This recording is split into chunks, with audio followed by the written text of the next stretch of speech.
你这一唠嗑就这样，真烦人。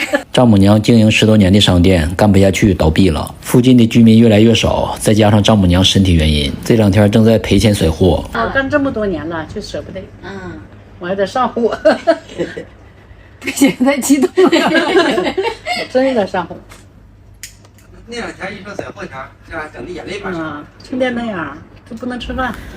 把平房的当院收拾收拾，这2天开化了，稀弄稀弄的。大姐夫劈点柴火，一会儿给丈母娘做点好吃的。老板娘买回来1条大鲢鱼和1块五花肉，让加点粉条做红烧肉焖鲢鱼。先把这哥们扔水里，里外好好洗一洗，鱼鳞和鳃都处理干净的，身上嘎几个口。点火开干，大铁锅好好刷一刷。锅烧热，五花肉劈朝下堆里，在里边出溜一会儿，去猪毛和油泥味儿。搁温水泡上，把猪皮表面刮干净的，然后切成眼珠子这么大的方块。锅里加点豆油，来半勺子白糖，先整化，再炒成糖色。葱姜蒜大料干辣椒爆下锅，再把五花肉堆里，在锅里捅过一会儿，把油往出炒一炒，五花肉捅过上色。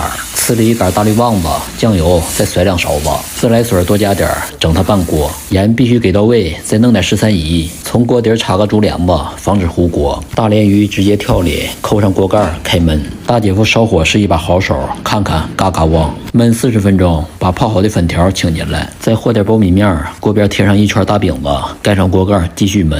看看这树上长俩啥玩意儿，有没有认识的？焖15分钟，大饼子熟了，粉条也入味儿。先把大饼子请出来，再往锅里加点味精、蒜末，咯楞咯楞窜窜味儿。最后扣上碧绿的小香菜，出锅板板正正的请到放盘里。这小菜儿不就妥了吗？端上去开一灶，再切点熟市场做的头肉卷、风干肠、小烧鸡儿，全都各就各位了，准备开喽。兄弟们，就我这熊样的，上老丈人家先动块行不行？想来想去，还是别冲动了，不然脑瓜子容易放屁。最后下手才最安全。这红烧肉倒上一口，香而不腻，小味挠挠的。